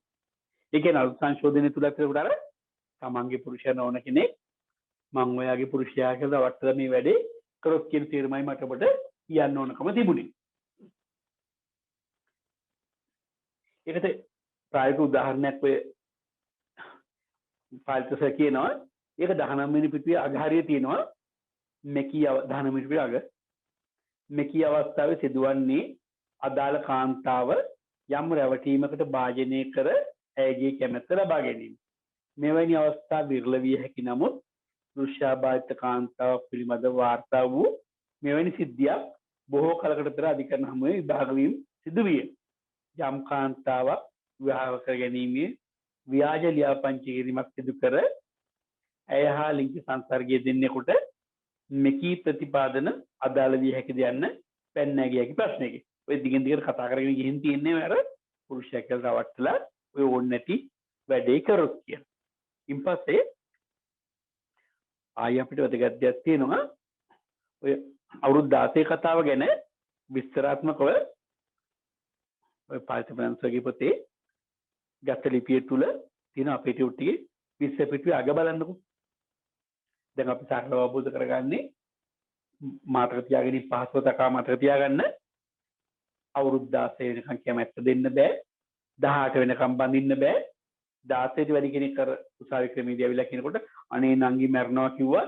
ඒ හින්දායි මං අරන් ගියේ. මගේ ඕනකමට අරන් ගියේ නෑ. ඔය හැම දෙයක්ම කරේ නංගිගේ ඕනකමට එයාගේ කැමැත්තෙන් කියලා කියන අයියලා අපිට මහේසත් අධිකරණේ හම්බ වෙනවා. හැබැයි අයියලාට කියන්න වෙන්නේ ඉතින් එතකොට නංගි මැරනවා තියා මොනවා කිව්වත් 16 පැනලා නැත්තම් අයියා පරිස්සමින් නැත්තම් ඉතින් පස්සේ කාලෙක ඔබ අමාරු වැටෙනවා. මොකද ඉතුරු වෙන්නේ ඔබට මහාධිකරණයට යන්න පුළුවන් වෙන ව්‍යවස්ථාපිත ඉන්ස්ටිටියුෂනකින් ජාතියේ නඩුවක්. ඉතින් ඉතින් බේරන විදිහකුත් තියෙනවා. ඔය අයියලාට කියන්න ඕනේ එහෙම යම් විදිහකින් ගියොත් එහෙම උසාවි ක්‍රමයේදී මෑත කාලින ආකල්පෙත් එක්ක ඒ අයියා ඒ නංගිවම බැඳලා නිසි වයසට ආපුවාම යහපත් පෞල් ජීවිතයක් ගෙනියනවා නම් එහෙම නීති ප්‍රතිපදස් කියලා යවුවට ඉතින් ඉතින් ඇත්තටම සහනයක් ලැබිලා නඩුව ඉදිරියට ගෙනියන්නේ නැහැ. එතකොට අර 16ට අඩු කාලෙදී අර නංගිත් එක්ක ඕනේ නැති වැඩේ කරපු අයියා 16ට වැඩි වෙලා ඒ අයියා 18 පැනලා නංගිත් 18 පැනලා කියන්නේ අපේ උසාවි ක්‍රමයේ තුල නඩුව අහලා 16 හරියදී නඩුව අහන්න පටන් ගන්නකොට කොහොමත් ඉතින් හයි කෝට් යනකොට 18 පනිනවා. එතකොට ඒ අයියයි නංගි දෙන්න එක ගෙවල්ල කැමැත්ත ඇත්තු හරි නැත්තු හරි 18 පැන්නට පස්සේ දෙන්නට බඳින්න පුළුවන්. එහෙම බඳලා උසාවි ක්‍රමේදී ඇවිල්ලා කිව්වහම හයි මහාධිකරණ නඩුව අහන කාලෙක ඒ කාලේ මම ওই වැඩේ කරාට ඒ නංගි අතර මං කරේ නෑ. මං විවාහ කරගත්තා. මෙන්න විවාහ සාතිකය එහෙම කියලා ඉදිරිපත් කරාම ඒ ගැන සොයා බලලා වැඩිදුර නීති ප්‍රතිපත්ති එහෙම අරගෙන සාමාන්‍යයෙන් සිද්ධ වෙන්නේ නඩුව ඉදිරියට ගෙනියන්නේ නැතුව අර අයියට නංගිටයි යහපත් පෞල් ජීවිතය ගෙනියන අවස්ථාව දීලා නඩුව ඉදිරි පියවර ඉදිරියට නොයාම. ඉතින් ඒ කිව්වේ අර 16 ට නංගි කෙනෙක් කෝඩ් නැති වැඩේ කරලා හයි කෝඩ් ගියොත් ඒ අයියට බේරෙන හැටි. ඊළඟට ඒ ගැන ඔය නීතිය තුල එහෙම තියෙනවා කියන එක තියෙනවා. විසපිටුවගේ කෙසේ වුවද වෙනි කාන්තාවකද එකී පුරුෂයාගේ නීතියෙන් වෙන් වී ඇති අවස්ථාවක වයස අවුරුදු 16ට බලපන අතර 16ට අඩු අවස්ථාවක කැමැත්ත ඇතිව හෝ නැතිව සංසර්ගයේදීම නව ප්‍රතිපාදන යටතේ ස්ත්‍රී දූෂණ වරදට හසු වේ කියලා තියෙනවා. ඊළඟට 21 පිටේ දෙවෙනි දේ පුංචි දෙයක් තියෙනවා. වයස 16ට වැඩි ස්ත්‍රියක සමග ඇයගේ කැමැත්ත ඇතිව ලිංගික සංසර්ගයේදීම ස්ත්‍රී දූෂණ වරද සංස්ථාපනය නොකරයි. වයස අවුරුදු 16ට අඩු ස්ත්‍රියක සමග සංසර්ගයේදී ඇති අවස්ථාවක හැර අන් සෑම අවස්ථාවකදීම ස්ත්‍රියගේ කැමැත්ත අධිකරණයේ විසින් සැලකිල්ලට ගත යුතු කරුණක් බව අපගේ නඩු තීන්දුවල මෙන්ම ඉන්දියානු නඩු තීන්දුව සහ ඉංග්‍රීසි නඩු තීන්දුවල පැහැදිලිව දක්වා ඇත. එසේ වුවද ස්ත්‍රී විසින් කැමැත්ත දීමේ අනුව කර කියාගත දෙයක් නොමැතිව යටහත් වීම නොවන බව සඳහන් කළ යුතුය කියලා කියනවා. දැන් ඔබට වචන ටික පැහැදිලි ඇති. සරලව තේරුම් ගන්න තියෙන්නේ 16ට නම් කැමැත්ත දෙන්න බෑ. 16ට වැඩි ගෑනු ළමෙක් කැමැත්තෙන් අර ඕනේ නැති වැඩ ටික කරොත් ස්ත්‍රී දූෂණය බවට පත් වෙන්නේත් නැහැ. ඊළඟට ඒකම තව දෙයක් කියවෙනවා. දැන් ඔය සමහරු හිතනවා මේ වගේ වැඩක් කරාම ඉතින් මේක තහවුරු වෙන්න සාක්ෂියම ගොඩක් ඕනේ කියලා කතා ටිකක් හිතනවා. ඒ සම්බන්ධව නීති තින ආකල්පය ගැන කියවෙනවා. පල්තනන්සගේ අපි උඩගත ලිපියේ 21 පිටේ 3 වෙනි ඡේදය. ඒක සරලව කියන්නම්. ස්ත්‍රී දූෂණ නඩුවකදී ස්ත්‍රියගේ සාක්ෂිය ස්වාධීන සාක්ෂියකින් තහවුරු වීමේ අවශ්‍යතාවය බොහෝ නඩුවලදී සාකච්ඡා කර ඇත. ස්ත්‍රියගේ සාක්ෂිය ස්වාධීන සාක්ෂියකින් තහවුරු වී යන්න සාක්ෂි නීතිය ප්‍රතිපාදනය නොවුවත් ඒ නෛතික අවශ්‍යතාවක් වන තරමටම වාගේ අපගේ නීතිය යටතේ මුල් බැසගෙන නැති බව කිය යුතුයි. ස්වාධීන සාක්ෂියකින් තහවුරු වීම අවස්ථාවේ නඩු තීන්දුව රාශියකින් පිළිගෙන තිබීම ඒට හේතුවයි. ඔකේ සරලව තේරුම් ගන්න තියෙන්නේ ඒ කාන්තාවක් කිව්වම මාව දූෂණය කරා කියලා නීතියෙන් සලකනවා. ඒ වගේ වෙච්ච වෙලාවක ඒක තව මොනවා හරි ස්වාධීන සාක්ෂියකින් එන තව යම් කිසි සාක්ෂියකින් එකට උදව්වක් ලැබිලා තහවුරු වෙතු මට්ටම තමයි නීතිය තුල තියෙන්නේ කියලා. ඊළඟට අපි 22 පිටුවේ ඔය ලිපි යම් කොටස් එකට ඉස්සරහට යමු. උතන 22 පිටුවේ තියෙනවා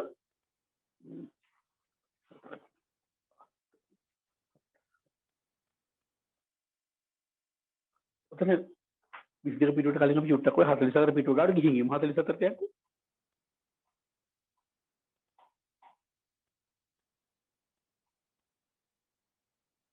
44 පිටුවේ තියෙනවා දැන් ඔය මුල් දන්නේ සංග්‍රහයේ තිබිච්ච 364 වගන්ති ගැන කියලා ඉන් පස්සේ යටින් තියෙනවා ස්ත්‍රී දූෂණ දඬුවම කියලා.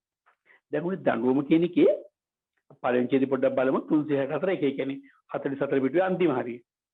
ස්ත්‍රී දූෂණය සිදු කරන කවර හෝ තැනැත්තෙකුට ඊට පස්සේ කියන 2 හා 3 වන උපෝගන්ති වල විධිදා සලස්වා ඇති අවස්ථාවල අවුරුදු 7කට නොඅඩු වූද 20ක් නොඉක්මවනවාද කියලා අර අනිවාර්ය පෙරදෙනුම් කාලයක් එහෙම කියන අවස්ථා තියෙනවා. ඒ වගේ සාමාන්‍යයෙන් කියන්නේ යම් ආකාරයක දඬුවම් පිළිබඳ ටිකක් බරපතල කරලා කාන්තාව පරිස්සම් කිරීමේ අරමුණක් එක්ක. ඒ සම්බන්ධව ලිපිය තුල යම් කරුණු ගණනාවක් තියෙනවා. ඔබට පෙන්වීමේ ලිපියේ තියෙන කරුණු වලින් අවශ්‍ය වෙන නීතිමය පොත්පත් කියන්නේ පනතේ කොතනද කියන එක ඉදිරියේදී ඔබට පෙන්වනවා කියන තේරුමක් එක තමයි ඔය ලිපිය අපි යොදාගත්තේ. ඊළඟට තව වැදගත්ම දෙයක් කියවෙනවා ඒක චුට්ටක් ඉතින් අපි දෙතුන් පාරක් තේරුම් ගන්න කියවලා බැලුවොත් අපිට අවබෝධ කරගන්න පුළුවන්. ඔතන තියෙනවා 23 වෙනි පිටුවට යන්කො. 23 පිටුවේ දෙවෙනි ඡේදය බලන්න. 1995 සංශෝධන පනති. දැන් ඔය 95 සංශෝධන පනත කියලා කිව්වේ අර අපි කතා කරපු 95 අංක 22 කියන පනත. 95 සංශෝධන පනතින් ස්ත්‍රී දූෂණ වරද පිළිබඳව පනවා ඇති තවත් වැදගත් ප්‍රතිපාදනයක් නම් සංචු ගැසී ස්ත්‍රී දූෂණය පිළිබඳ සංකල්පය අපනීතියට හඳුන්වා දීමයි. දැන් එහෙම කියන හේතුව දැන් ඔය තනියෙන් ඔය උන්නති වැඩේ කරන්නේ නැතුව කට්ටියක් එකතු වෙලා එහෙම කරොත් එහෙම මොකද වෙන්නේ කියන එක ගැන තමයි පුංචි දෙයක් උතන කියන්නේ. උතෙන්දී පාල්කස් අපිට ලිපි යම්කිසි එක්තරා පැත්තකට මඟ පෙන්වීමක් කරනවා. මේ මඟ පෙන්වීම මොකක්ද කියලා අපි චුට්ටක් තේරුම් ගන්න බලමු. ඒකත් එක්ක ඔබට පැහැදිලි කරන්නම් 22 පිටු දෙවෙනි ඡේදය. සංචු ගැසී ස්ත්‍රී දූෂණය පිළිබඳව ප්‍රතිපාදන අපනීතියට එක් කර ඇත්තේ දන්නේ සංග්‍රහයේ දන්නේ සංග්‍රහය කියලා අපි දැන් ඒකට කිව්වර වැරදි ගැන තියෙන පොත 363 වගන්තියට පැහැදිලි කිරීමක් ලෙසය. 364 වගන්තියට ඇති පළමුවන පැහැදිලි කිරීම පහක් දැක්වෙන ලෙස සඳහන් කර ඇත. තැනැත්තන් කණ්ඩායමක එක්තැනැත්තෙකු ඊට වැඩි තැනැත්තන් සංඛ්‍යාවක් විසින් ස්ත්‍රී දූෂණය පිළිබඳ සිදු කරන ලැබුව අවස්ථාවක ඒ වරද සිදු කළ හෝ වරද සිදු කිරීමේලා අනුබල දුන්න. අනුබල දෙනවා කියන අර උදව් කරනවා කියන තේරුමයකට ඒ වැඩේ කරන්න කවුරු හරි සහාය වෙච්ච කට්ටිය. ඒ කණ්ඩායමේ එක් එක් තැනැත්තා සංචු ගැසී ස්ත්‍රී දූෂණය කළේයි සලකනු ලැබේ කියලා ඔන්න එතන එහෙම කියලා තියෙනවා. මේ සම්බන්ධව නීතිය ගැන වැදගත් තත්ත්වයකට වැටුනේ. ඕගොල්ලන්ට පොඩ්ඩක් මතකයි සමහරට ඕකන්දර අර 6 පුද්ගල මනුෂ්‍ය ඝාතනයක් එහෙම කියලා එකක් කියුණා. ඒ ගැන ඔය 20 පිටුවේ අන්තිම හරිය තියෙනවා සජීවන හොත් උපවාස තවත් අයගේ නඩු තීන්දුවක් ගැන. ඒ ඔය අර වෙච්ච නඩු තීන්දුව ගැන තමයි කියලා තියෙන්නේ. අජ්ජු ගහලා මේ වැඩේ කරොත් කියන තේරුම. එහෙම දැන් මේ අපි කතා කරපු தත්ත්වය නීතියට එකතු වෙලා තියෙන කොතනද කියලා දකින්නවා. බලන්නකො 53 පිටුවේ මැදට යන්නකො.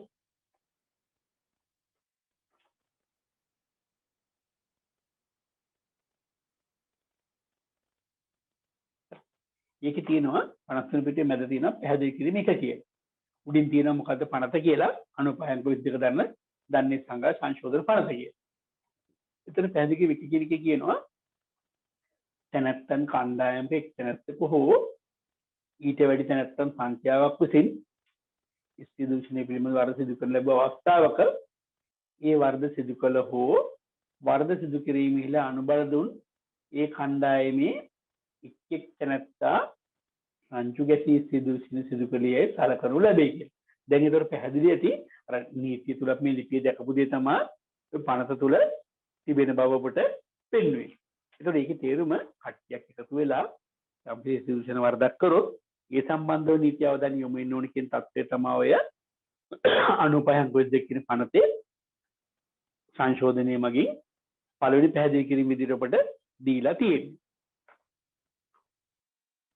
ඊළඟට ඒකත් එක්කම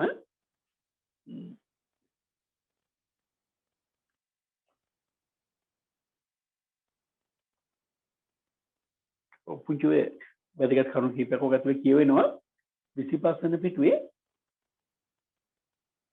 වෙනස් කතාවක් කියන එක සාමාන්‍ය භාවිතයේ කපාට අපිට නිකන් කියවන්න යද්දි හිතේ එහෙම වෙන්න පුළුවන්ද කියලා.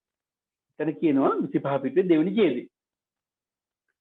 සඳහන් කළේ තවත් වැදගත් කරුණක් වන්නේ ස්ත්‍රී දූෂණ වරද පුරුෂයෙකු විසින් පමණක් සිදු කළ හැකි වරදක් ලෙස නීති අර්ථයේ පිළිගැනීමක් ඇතිමුත් රංචු ගැසී ස්ත්‍රී දූෂණ කිරීමේ වරදට කාන්තාවක් වුවද ශ්‍රී ලංකා දන්නේ සංග්‍රහයේ කියලා අපි වැරදි ගැන තියෙන පොත ප්‍රතිපාදන යටතේ වරදකට වරදකරු විය හැකි බවයි.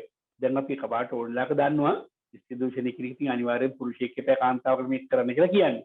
නමුත් මේ කියන කතාවේ පුංචි වෙනසක් තියෙනවා. එතන කියනවා රංචු ගැසී ස්ත්‍රී දූෂණය කිරීමේ වරදට කාන්තාවක් වරදකරු කිරීම සහ ඔප්පු කළ යුත්තේ රංචුවක් වශයෙන් සිටි පිරිසක් අතුරෙන් එක්කයෙකු ස්ත්‍රියක් දූෂණය කළ අතර විත්තිකාර කාන්තාවද එම රංචුවේ සමාජිකයෙකු වූ බව පමණකි.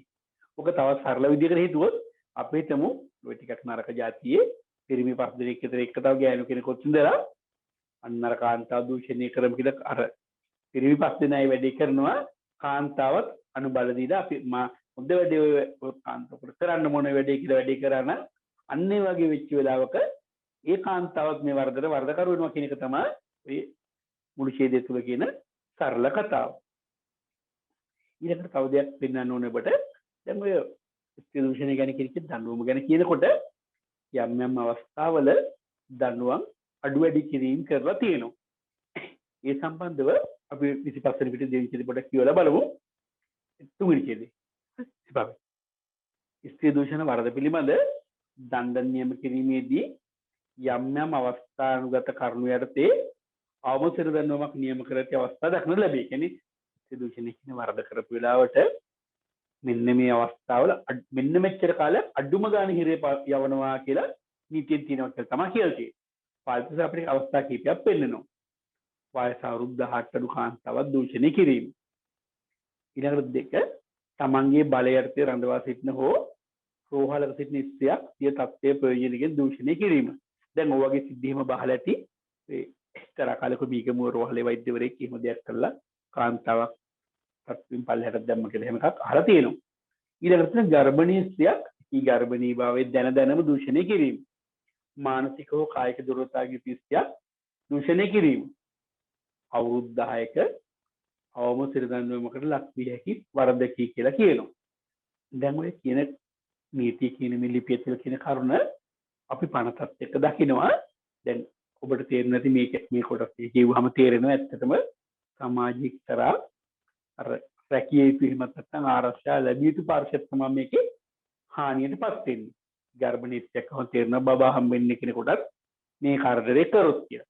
18 අඩු කෙනෙක් ඉතින් අපි ළමයි කියලා සලකන කට්ටිය ඊළඟට අර රෝහලක ඉන්න කෙනෙකුට බලය පාවිච්චි කරලා මේ වැඩේ කරොත් ඊළඟට ඉතින් මානසික හරි කායික හරි ආබාධයක් තියෙන කෙනෙක් දූෂණය කරොත් ඉතින් එහෙම කරපු වෙලාවට අඩුම ගානේ අවුරුදු 10ක් ක්‍රියා පක්ෂය තමයි කියනවා කියලා නීතිය සලකන්නේ. ඒ තත්ත්වය ඔබ දකිනවා අපි 52 පිටුවට යන්කෝ. 50 එතන පේන්න තියෙනවා. හරි.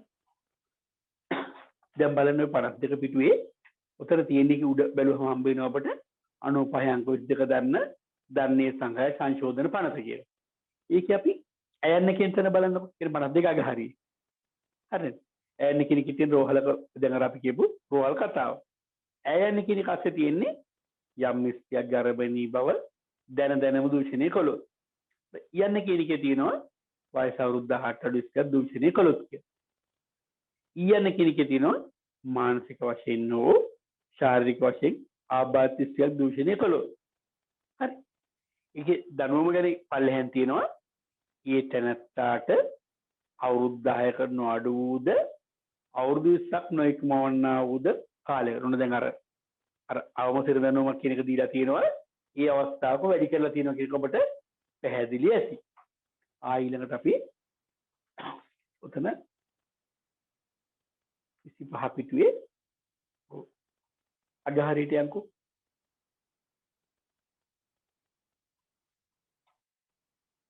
එතන පුංචි දෙයක් කියලා තියෙනවා. හැබැයි ඉතින් මේ දැනුම ලැබුවා කියලා මේකේ රිංගලා ඕන නැති වැඩ කරලා බිහිරෙන්න හිතන්න එපා. උසාවිය ආපුවාම සමහරක් අය එහෙම හිතලා ඉතින් නීතිය සරලයි.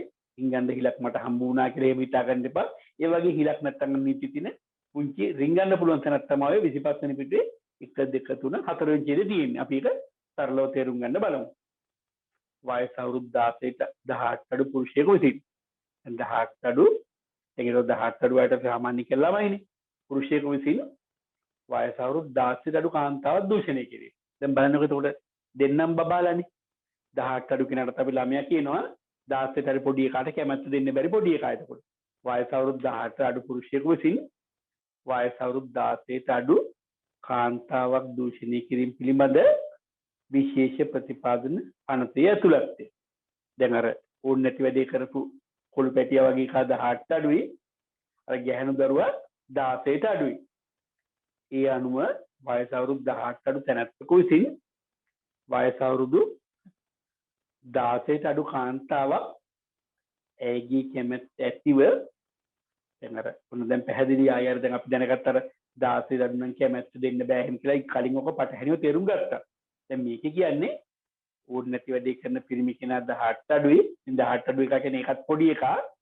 ඊළඟට අර කරදරේ වෙන කෙනා 16ට අඩු කාන්තාවක් ඇයගේ කැමැත්ත ඇතිව. දැන් ඒක තේරෙනවා 16ට අඩු එකාට කැමැත්ත දෙන්න බෑ කියලා අපි ඉගෙන ගත්තා. හැබැයි උනට මේ වෙනස් අවස්ථාවක් කියන්නේ ඇතිව ලිංගික සංසර්ගයට භාජනය කර ස්ත්‍රී දූෂණ වරද සිදු කර ඇති අවස්ථාවක අවුරුදු 10ට නොඅඩු අවම සිරදඬුවම නොසලකා දණ්ඩනයක් නියම කිරීමේ අයිතිය අධිකරණයට ඇත්ත කියලා තියෙනවා. ඒකේ සරල තේරුම අර ඕන නැති වැඩේ කරන කොළු පැටියාගේ වයස 18ට අඩුයි. අතරේට පත් වෙන ගැහැණු දරුවගේ වයස 16ට අඩුයි. හැබැයි 16ට අඩු බබා 16ට අඩු එක්කෙනාට කැමැත්ත දෙන්න බෑ කිව්වට අයි කමන්නේ මේ වැඩේ කරන්න කියලා කැමැත්ත දුන්නා වගේ කතාවක් තමයි මේක තුල තියෙන්නේ. ඉතින් ඔය ගැන මේ කියන දේ නීතියේ හැමම කියනවා කියන එක ඔබ දකිනවා 53 පිටුව බලන්නකො. ඒක දෙවෙනි ඡේදේ නීති තත්ත්වය දකිනවා. හැබැයි දැක්කට මේක රින්ගන්න හිතන්න එපා. හරි. 53 පිටුවේ දෙවෙනි එකේ තියෙන්නේ පනතේ නම තියෙනවා 95 අංක 22 කියලා. එතන තියෙනවා එසේ වුවද වයස අවුරුදු 16ට අඩු තැනැත්තෙකු සම්බන්ධයෙන් ඒ වරද සිදු කර ඇති අවස්ථාවක දැන් ඔන්න අපි අර කිව්වා අර කරදරේ වැටිච්ච පොඩි එකා 16ට අඩුයි. එන් ගැහැණු දරුවා. වරද සිදු කළ තැනැත්තා වයස අවුරුදු 18ට අඩු තැනැත්තෙකු වන සහ අර ඕන නැති වැඩේ කරපු පිරිමියෙක් කෙනා 18ට අඩුයි. ඉතින් දැන් මුන් දෙන්නම ළමයි තමයි 18ට අඩු පිරිමියෙක් අත්දින ළමයා 16ට අඩු ගෑනු ළමයාත් අනිවාර්යයෙන්ම එතකොට ළමයේ බවට කොහොමද දන්නවා? ළමයා විතරක් නෙමෙයි 16ට අඩු හින්දාට කැමැත්ත දෙන්නත් බෑ. අඩු තැනැත්තක වන සහ සංසර්ගයේ සිදු කොට ඇත්තේ අනෙක් තැනැත්තාගේ කැමැත්ත ඇති වන අවස්ථාවක අවුරුදු 10කට අඩු කාලයකට බන්ධනාගාර ගත කිරීමේ දඬුවම අධිකරණයේ විසින් නියම කරනු ලැබිය හැකිය කියලා තියෙනවා. අපි සරලව තේරුම් ගන්න ඕනේ පුංචි උන් වැඩ කරාම නීතියත් ඉතින් පොඩ්ඩක් සහනයක් දීපු තැනක් විදියට 18 අඩු කොළු පැටියෙක් කියන්නේ පිරිමි දරුවේ අර වින්දි දැරියකට කියන්නේ 16 අඩු කෙනෙකුට නංගි කැමැත්තෙන් මේ වැඩේ කරා කියලා වගේ තත්ත්වයක් උසාවි ඉදිරියේ පෙන්නුවොත් රාවම අවුරුදු 10 කෙනකින් බේරෙන්න පුළුවන් කියලා තියෙනවා. ඉතින් එහෙම තිබ්බා කියලා බේරෙන්න හිතන්න එපා. ඔක බේරෙන්න හිතුවට කරදරකාරී අවස්ථාවක් බවට පත් වෙයි. ඒ වගේම අපි 25 පිටුවකට ගිහින් එතනින් නවතින්න බලමු. එතන කියවෙනවා මේ අලුත් සංශෝධනස්සේ තහනම් ඥාති සම්බන්ධතා ගැන හිම කියනවා. තහනම් ඥාති සම්බන්ධතා කියලා කියන්නේ දැන් මේ ආසන්න පෞලි ඥාතීන් අතර විවාහ සිද්ධ වෙන්නේ හිම නෑනේ. ඒ වගේම ඉතින් ඒ වගේ දෙන්නෙක් අතරක යම් කිසි වැඩක් කරදරකාරී කාන්තාවක් එක්ක ඕන නැති වැඩක් කරොත් ඒකට සාමාන්‍යයෙන් අපි වියබිචාරය කියලා හැම කියනවා. වියබිචාරය කියලා කියන්නේ අර සරල අදහසක් කිව්වොත් ඉතින් කපෞලි හරිය නැත්නම් ඔය ඥාති සම්බන්ධ ඉදිරියට අපි කරන කියා දෙනවා ඔබට. එහෙම ආසන්න ඥාතීන් අතර ඔය ඕන නැති වැඩේ කරන එක නීතියේ වරද්දක් බවට පත් කරලා තියෙනවා කියන්නේ.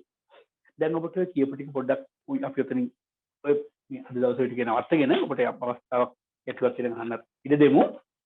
ඔතෙන් ඔබට කියන්න ඕනේ දැන් ওই මුළු පාඩම තුලම අපි සරලව මෙච්චර කල් කරපු ටිකේ කිරියෙන් තියෙන්නේ ලංකා දන්නේ සංග්‍රහය කියලා වැරදි කියන කතා කරන පොතක් තිබුණා. ඒ පොතේ 345 කියලා වගන්තියක් තියෙනවා. මතක තියාගන්න ලේසි. 345 345 නේ. ඒ වගන්තිය තිබුණේ අවුරුදු දෙකක් දක්වා හේරේ අරින්න පුළුවන්. කස පහරක් ගහන්න පුළුවන් කියලා. ඊට පස්සේ ඕක 95 අංක 22කින් සංශෝධනය වුණා. සංශෝධනය වුණාට පස්සේ කිව්වා අවුරුදු 5ක් හේරේ අරින්න පුළුවන් කියලා. ඒ වගේම වන්දි දෙන්න ඕනේ කියලා කියවුණා. ඉන් පස්සේ කස පහර කතාව නම් ඉවත් වෙලා තිබුණා.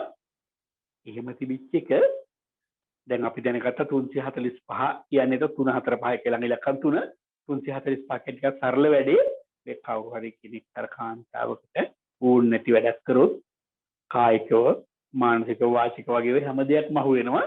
අංග චලනයෙන් උනත් කතා කරලා ඔය පිරිමි ළමයි සමහරව දන්නවා ඇති මෙන්න මෙහෙම කියලා කතා කරනවා වගේ වැඩ එහෙම කරනවා. ඒ කොහොම ටික එතකොට අර 345 කර ඩිංගුවෝ.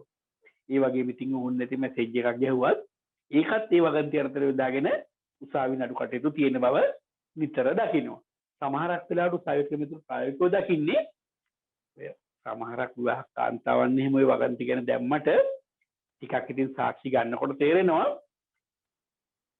කැමැත්තෙන් වෙච්ච දේවල් තමන්ගේ පුරුෂයා දැක්කොත් හරි එහෙම නැත්නම් වෙන කවුරුහරි දැක්කම තමයි පැමිණිලි කරලා තියෙන කියලා ඒ තත්ත්වය තේරෙන්නේ සාක්ෂි ගන්නකොට අර හරස් ප්‍රශ්න වලට එහෙම ලක් වෙනකොට යම් යම් දේවල් අහනකොට උසාවි ගරුතුමන්ට තේරෙනවා මේක නම් බොරුවක් තමා කියලා එහෙම වැඩිම අවස්ථයි වගේ අවස්ථා දකිනවා. ඉතින් ඒ වගේ ලාට කාන්තාව චුට්ටක් අසරණ වෙනවා වගේ අපි නීතිය තුල දකිනවා. නමුත් ඔබට කියන්න ඕනේ ওই 345 කියන එක ගැන කියලා ඊට පස්සේ මට තියාගන්න ඕනේ අවුරුදු 18 පෙන්නාම කසාද බඳින්න පුළුවන්. ඔබ ලොකු ළමයෙක් බවට පත් වෙනවා. වැඩිහිටියෙක් බවට පත් වෙනවා. ඒකත් එක්කම නීතිය වගන්තියකත් ඔබට මට තියාගන්න ලේසි වෙනවා. 345 18 එක්කව කරාම 363යි. 345ට 10ක් දැම්මම 355යි. තව 8ක් එකව කරාම 363යි. 363 කියන්නේ එතකොට අර ෆ්‍රේප් එහෙම නැත්නම් ඉන්ස්ටිටියුෂන් ගැන තියෙන වගන්තිය. එතකොට තේරෙනවා අර ඒ වගන්ති දෙක අතර වෙනස ගැන කියලා තියෙන්නේ 345ට වැටෙන්නේ ඉන්ස්ටිටියුෂන්ට මෙහා පැත්තෙන් නවතින ඕනෑම දෙයක් කියන වගේ අදහස තමයි තියෙන්නේ. ඊළඟට තව කිව්වා 345 වගන්තිය කියන එක සමාදාන කරන්න බලයක් නැහැ. හැබැයි සමාදාන කරන්න දෙකක් අපල 343 කියලා කියන්නේ අර ධන්නේ සංග්‍රහයේ ඊට වඩා 343 කියන වගන්තිය ලිහිල් කරගත්තාම නීතිය තුල සමාදාන කරන්න පුළුවන් කියලා.